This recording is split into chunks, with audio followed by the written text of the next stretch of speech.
Bonjour à tous. Aujourd'hui, on va voir comment installer un Windows de façon automatique sans toucher au clavier. Donc, il va s'installer tout seul. Pour ceux qui ne savent pas, il faut absolument faire ce module-là, la partie du Windows Loader, pour aller charger les ISO. On va pas le refaire ici, donc il faudra aller le voir si vous ne connaissez pas tellement la partie Loader et ISO. Alors, on va aller déjà télécharger la partie Unintended du fichier. Donc ici, on va générer un fichier qui va nous permettre de démarrer automatiquement l'installation. Pouvoir paramétrer tous les fichiers du fichier de réponse. En gros, quand ce fichier-là, il va être chargé dans l'ISO, le boot, il va le trouver et il va pas vous poser des questions d'ordinateur et tout ça. Donc c'est un fichier de réponse que, en automatique, dans le boot, on va l'insérer et comme ça, il va nous permettre de faire On va voir les options ensemble. Donc je refais un petit peu comment j'ai fait. Là, on recherche un identity XML et à partir de là, on va sur le site de cette personne qui a fait un très bon site. Donc, il va nous permettre de générer automatiquement des fichiers. Ici, on va prendre French. Ici, on va prendre French. French. Hop. Et on a une seconde langue, on peut la choisir. Intel 64 bits processeur. Ne bypasse pas la partie Secure Boot. Aujourd'hui, elle est vraiment importante. Elle permet de la partie BitLocker, elle permet de protéger vraiment votre machine. Si vous voulez vraiment garder une très très très vieille machine, vous pouvez quand même bypass le Secure Boot parce que le BIOS ne l'aura pas. Ici, je peux installer sans connexion Internet, ça je peux couper, ça évitera les mises à jour, mais là je vais le laisser comme ça. Donc là, je laisse en automatique. Ici, hide le PowerShell, on va le laisser parce que nous allons bien voir qu'est-ce qui se passe.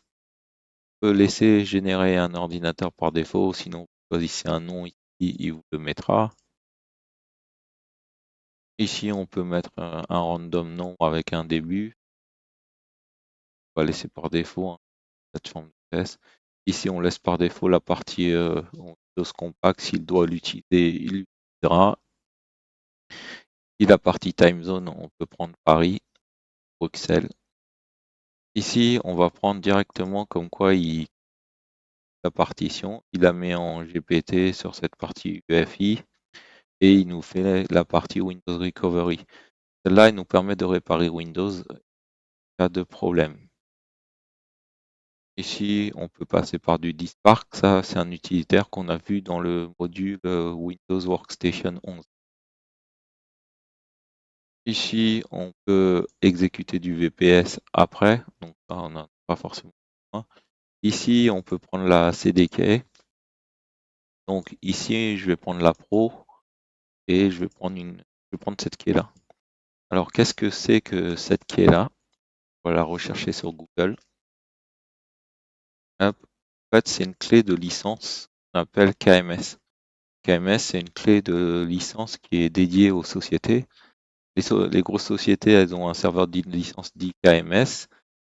Et à partir de là, les Windows vont essayer de trouver ce serveur KMS sur le port 1688.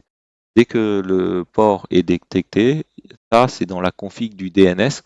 On va configurer la partie où on lui dit, bah, dans le DNS, tu as un serveur KMS 1688, c'est le serveur de licence. Et à partir de là, le poste, il a checké son DNS, il dit ah bah tiens, j'ai un serveur de licence, je vais le contacter, je vais valider, et c'est à partir de là, il lui présente sa clé KMS. Il va pouvoir activer sa licence sans avoir besoin de s'en auprès de Microsoft. Ici, je vais laisser Pro. En fait, je voulais juste prendre cette clé et vous expliquer le KMS. C'est juste pour ça que j'avais coché cette case-là. Donc maintenant, on va à la suite. Là, on peut rentrer la clé directement dans Auto Intent. Là, j'activerai plus tard l'édition. Donc ici, ça, c'est quand vous achetez un PC OEM, d'accord, chez la Fnac ou Darty, bah, en fait, votre clé, elle est directement stockée dans le BIOS et au final, vous n'avez pas besoin de clé CD. C'est pour ça qu'on coche cette case si on réinstalle une machine qu'on a achetée chez Darty ou Carrefour. On va sélectionner et on va le laisser. Là, il nous dit qu'il va utiliser le produit qui correspond à la product key. Ici, je vais mettre le compte IA, le mot de passe LL, elle est administrateur et je supprime la ligne utilisateur. On aura ce compte-là qui va être créé directement. Après, là, je laisse logon. Ici, je n'ai pas de compte, donc je laisse comme ça. Password don't not expire, donc là, je vais le laisser. Les policies par défaut, je vais le laisser. Ça, c'est au cas où vous faites 10 fois, il bloque la session. Là. File Week Explorer, on va le laisser comme ça. Ça c'est par défaut sur la partie l'explorateur de fichiers. Ici, je préfère cette icône au lieu de la barre search, ça me fait gagner un peu de place. J'aurais pu enlever toutes les icônes. Vous voyez là, c'est les icônes qu'il y a. On peut aussi sélectionner ça et supprimer cette ligne, par exemple. PowerShell, on peut la supprimer. Merci panel, on peut ça, on peut supprimer. Voilà, sur la tâche barre, ça se voit, hein, la barre de tâche. La barre de tâche. Voilà, ça c'est la partie barre tâche. On va le laisser par défaut. On peut disable les widgets si on n'en veut pas, les météos et tout ça.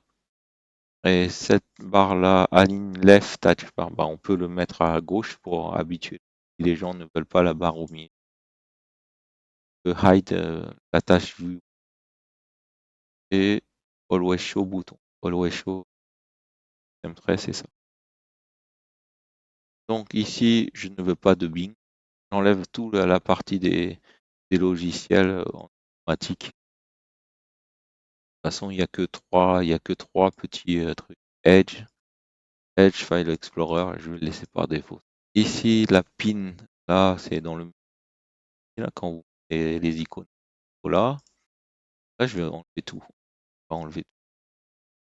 Ne disable pas Windows Defender. Toute la partie sécurité, elle est faite dans Windows Defender. On ne le disable pas.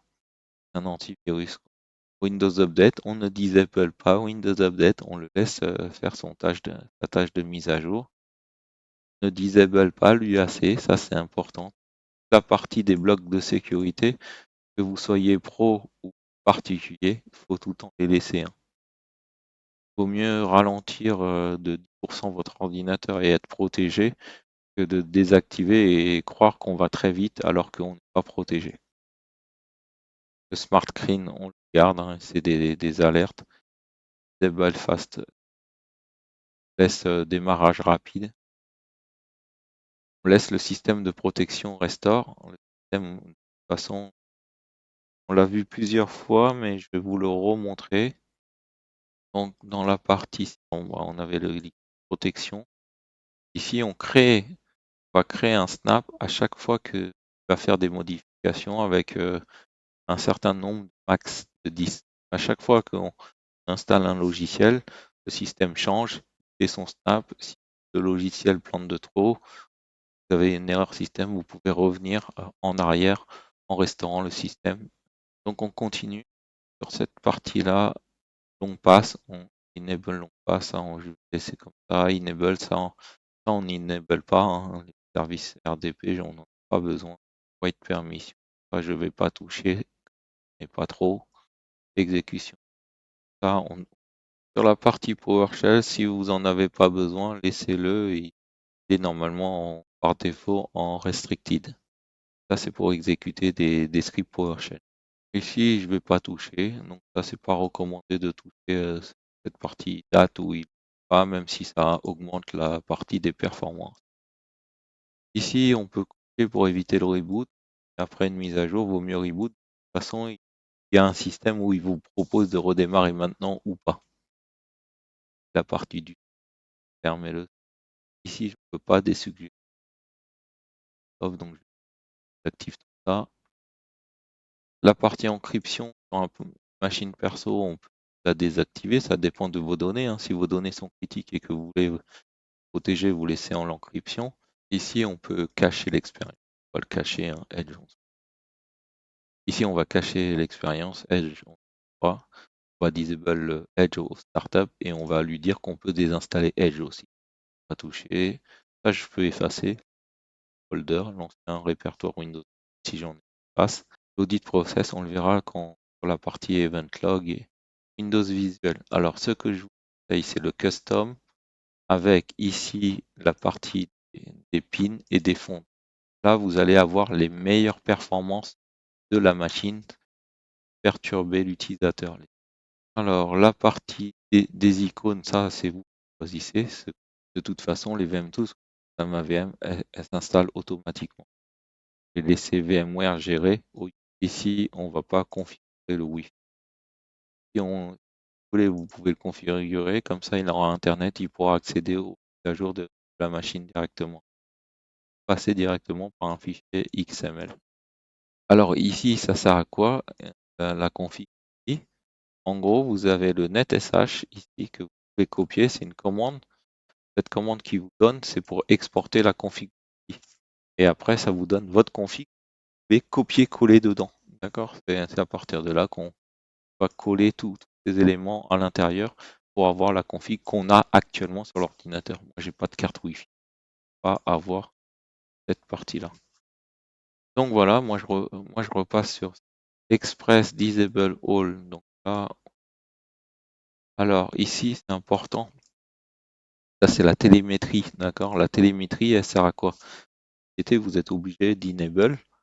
Donc, faut enable des télémétries. Pourquoi? Imaginons que vous êtes un ordinateur, vous êtes à Paris, votre ordinateur, à un moment, connecte de Londres, par exemple. Là, il y a un problème parce que vous avez bougé en une seconde de Paris à Londres. C'est avec la télémétrie qu'on détecte ce genre de mouvement. Par exemple, si vous avez demain, c'est grâce à ça qu'il sait qu'il se passe des choses. Il sait si votre machine est lente, etc. Vous n'avez pas toute cette partie-là.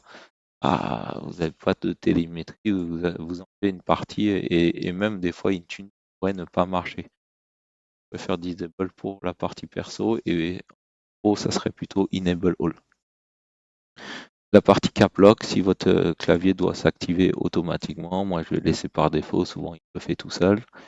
Ici, je vais enlever toute la partie sticker, j'en veux pas sticker. Après, le thème, moi j'aime bien le bleu. Voilà, le bleu, ça c'est un bêta, donc je vais le laisser là. Et use wallpaper, ouais, je vais prendre.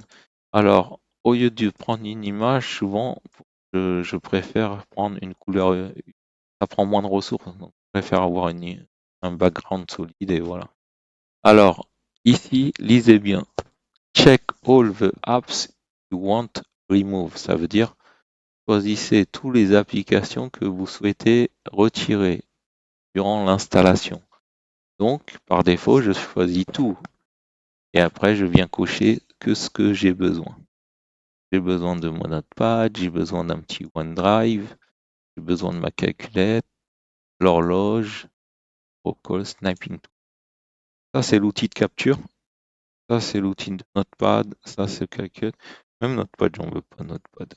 Donc, le wallet, your phone. Voilà. Donc là, j'ai un minimum de logiciels. Vous voyez, imaginez que Windows, s'il avait tous les logiciels, qu'est-ce que ça serait long. Ici, alors, on peut exécuter les custom scripts. D'accord, soit on peut aller en chercher à ce niveau-là. Je vais faire ouvrir dans un nouveau onglet. Là, on a des custom scripts. Ici, c'est pour installer 7-zip. Si on avait envie de 7-zip, on prend ce bloc-là. Je reviens dans mon fichier, run. Ici, je colle le 7-zip. Et ici, il nous a dit c'est du PS1, PS1, donc c'est du PowerShell. Ici, on vient chercher PS1. À partir de là, il va m'installer 7-zip. Bon, j'en ai pas besoin, mais c'est pour vous montrer qu'on va installer 7-zip. J'ai besoin de Chrome. Supposons que j'ai pas son script ici, là, download script. J'aurais pu prendre celui-là, le copier, le coller. Hein. Je vais utiliser l'IA. Alors, qu'est-ce qu'on lui dit à l'IA? Fais-moi un script PowerShell. On commence tout le temps par le script PowerShell. On définit directement quel outil il va utiliser. Il permet de télécharger et installer l'action qu'il va faire, télécharger et installer la dernière version de Chrome. et on envoie. Donc je copie ce bloc et je viens le mettre directement ici. Et je prends du PS1. Voilà. Le mieux, c'est quand même d'utiliser le script de cette personne-là parce qu'elle a testé et tout ça. Donc, nous, on l'a pas testé, on va le tester en live. C'est juste pour tester l'IA et le script de l'IA, c'est tout. Mais le plus rapide, c'est d'aller chercher vraiment ce qu'il a fait parce qu'il a dû mettre tous les modules que vous avez forcément besoin. Ici, c'est la base de registre. On pourrait très bien injecter des infos de base de registre. Ici, au démarrage, on pourrait envoyer des commandes. Là, c'est le user, when user log the first time. Ça, c'est chaque utilisateur quand ils vont se connecter la première fois. Cette partie, j'y touche pas parce que j'en ai pas forcément besoin. OK, on peut download le fichier. Donc, voilà le fichier. Donc, maintenant qu'on a fait notre fichier, on va lancer AnyRun. On va éditer le fichier image. Ça, on l'a déjà fait dans l'autre formation, mais je vous le refais un petit peu, hein. Donc là, vous choisissez l'image, Windows, vous voyez, et là, on va directement récupérer le fichier qu'on a généré, téléchargement, unintended, on le fait glisser, on fait suivant, et je vais lui dire c'est auto. Là, il crée l'ISO auto. Donc dans mes documents, je crée ce fichier. Il a fini. Dès qu'il finit là, voilà, il a fini. On va créer notre VM et on va lui donner le Windows Auto pour booter dessus.